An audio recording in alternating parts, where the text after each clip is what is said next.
You'll mess up. It's okay. You'll mess up, and the biggest thing is realizing when you mess up and correct it. Like, don't beat yourself up. Nobody wants to hear a long apology. Just stop doing it. When you find out something's wrong, just stop doing it.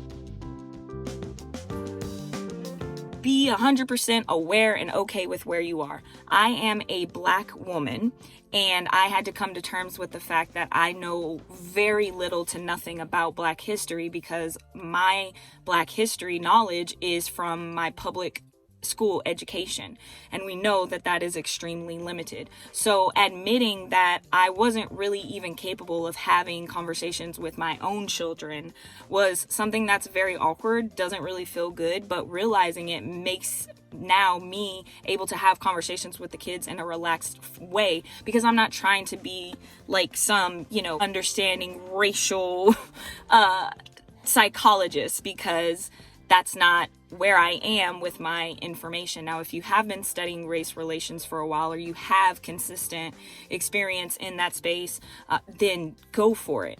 But for most of us, we're starting at ground zero with our children, and that's completely okay. So with Indigenous people, I watch the videos with the kids. I'm learning with the kids.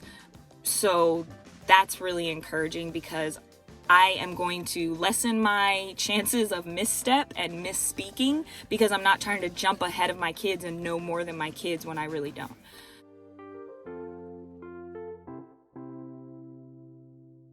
Is pick a form of relaxed entertainment. I personally love note-taking and things like that, but I don't want to study 24/7, and I don't want, when I'm trying to learn about another culture, for it to feel like homework. There is times where there needs to be a really structured, almost professional way that you do your research and you learn about other heritages and countries and backgrounds, but also, just leisurely coming across things. Maybe for our family, Nick loves TikTok. I personally love Instagram, so I follow Indigenous activists. I follow voices in the Indigenous community on Instagram, specifically for the fact that I can come across information and come across their stories when I'm in my leisure time, which is scrolling Facebook or Instagram. So do that intentionally too, because like I said, you don't want it to feel like work every time you're trying to learn about another group.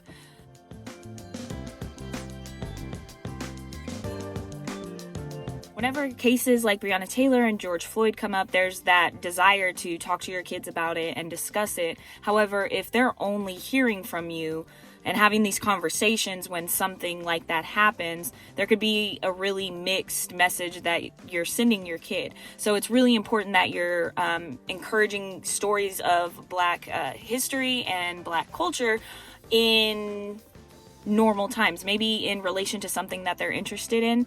So if you have a kid who's interested in science, there's plenty of Black scientists, inventors. So bringing those stories up, so that way it's not only just tragic.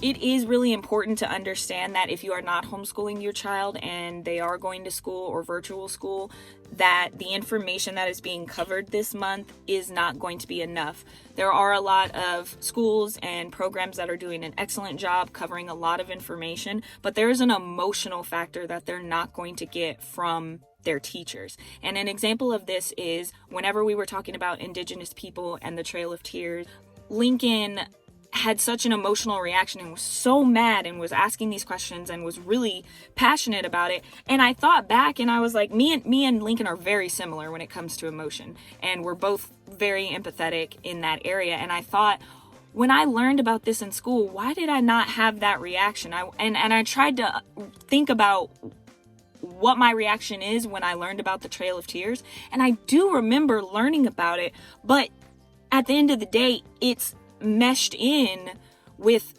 algebra. It's right before geography class, so it's the same information is going to have a different impact on your child when it's coming from you. So please don't leave the educating of other groups to anybody else.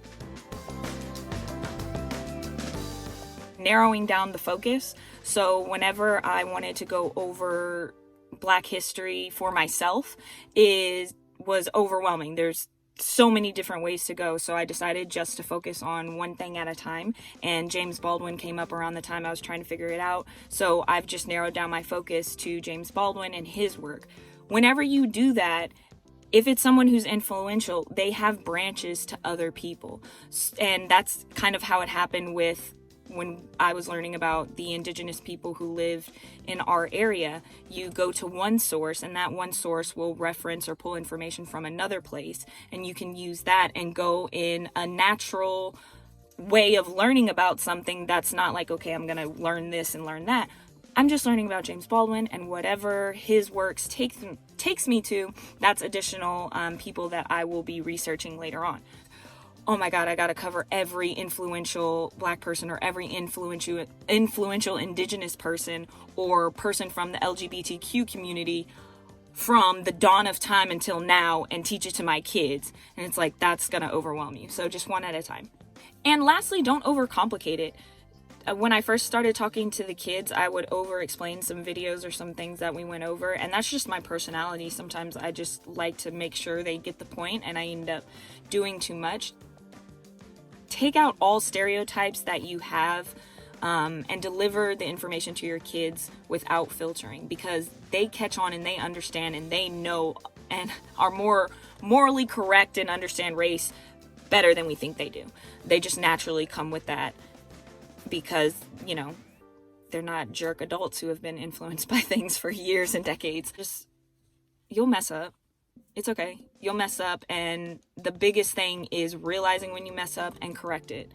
Like, don't beat yourself up. Nobody wants to hear a long apology. Just stop doing it. When you find out something's wrong, just stop doing it. You know? Oh my gosh. Speaking of which, Indians, Native American, indigenous people.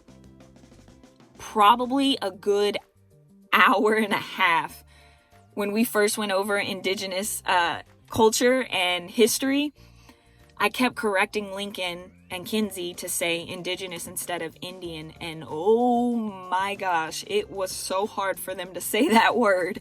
It took forever, but it was really important. Now they say it right off the rip. Whenever they're thinking about it, they will say indigenous instead of Indian or Native American, and that's kind of like one of those small victories as a parent, because I used to, I'm Indian and didn't think anything of it, and just that small change of providing them the clarity of what is offensive to a group and what is not, I'm really proud of, because that's one step closer to being accepting of a group and providing a space to a group that they have that I didn't originally have. So celebrate those moments even when they're small, because you're gonna mess up and you want to savor those moments where you do the right thing and you help your kid out a lot. So anyway, drop the comments if you have any questions, comments, some things that you may have talked to your kid about that you found helpful to bring up when talking about these things. And yeah. By the way, Nick has been here the whole time. I'm recording it.